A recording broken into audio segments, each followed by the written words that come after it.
Thank you all for coming today. Taphophobia, that's the fear of being buried alive, and it's been around for centuries. It is reported that the reason safety coffins were invented was that Edgar Allan Poe even wrote about it in his story Premature Burial. In the story, the narrator suffers from a fear of being buried alive and takes extreme measures to prevent that from happening, to include making his friends promise not to bury him alive, equipping a coffin with ways to escape, and never even leaving his home. In the end, the narrator's greatest fears are realized. It is not known if Poe's story spurred the invention of the safety coffin or just capitalized on the panic. However, it is clear that the height of the taphophobia fear was in the 18th and 19th centuries during the cholera outbreak. It was not uncommon for people to be declared dead just to recover from illness and then find themselves buried alive.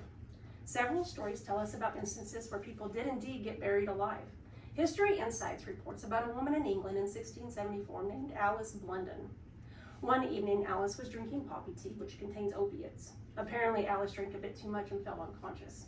Her family found her body the next day, and they called in a doctor to check on her. The doctor mistakenly pronounced Alice dead. Her family buried her immediately.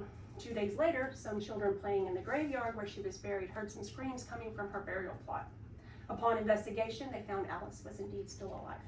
However, after seeing how close to death was, her family decided to leave her for dead and buried Alice alive again.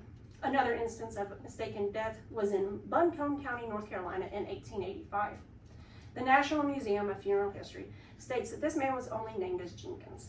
Jenkins' body was exhumed and found turned over face down with much of his hair pulled out. There was also claw marks inside the coffin, clearly showing an attempted escape. A more recent case in 1937 is about a 19-year-old from France named Angelo Hayes. Hayes was in a motorcycle accident where he crashed headfirst into a brick wall. Medical professionals declared him dead when they found no pulse, and his head was so mangled that doctors kept his body from being viewed by his family.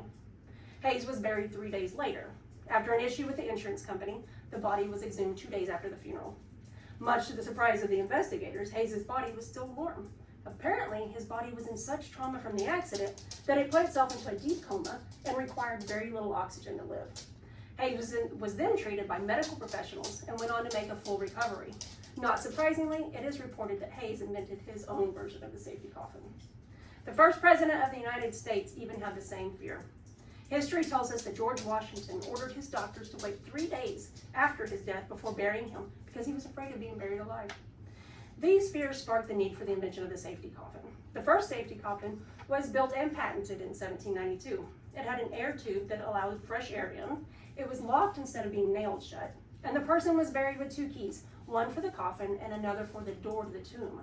In 1798, a German priest named P.G. Pessler suggested a cord be installed through a tube that, when pulled, would ring the church bells, alerting the public to someone having been buried alive. While this was not the most practical method, it led to other alerting systems being added to coffins. In 1829, the system was improved. A bell was attached to a cord that was tied to the arms and legs of the corpse. If the corpse moved, the bell was rung and the night watchman would be alerted, and then he would then pump air into the coffin via a small tube so the individual could survive until the coffin was exhumed. Other examples of things installed in coffins are ladders, flags, and even feeding tubes. In mausoleums, some coffins had a window installed so that the watchman could view the body to see if the person was indeed still dead. Many different versions of the safety coffin have been invented over the years, even as recently as 1995, when Fabrizio Caselli patented his own version of the safety coffin with a heart rate monitor, a stimulator, and even an intercom system. While all these versions have been made, there have been no reports of safety coffins actually being needed. Modern day practices of embalming and cremation have mostly eliminated the need for safety coffins. No reports have ever shown someone surviving either one of those. Furthermore, doctors have made many advances in determining if an individual is dead, such as monitoring heart rates and respiration. The likelihood of being buried alive is very slim these days. However, if you find yourself in a cemetery and you hear a bell ring, you might want to call for help. Thank you for coming.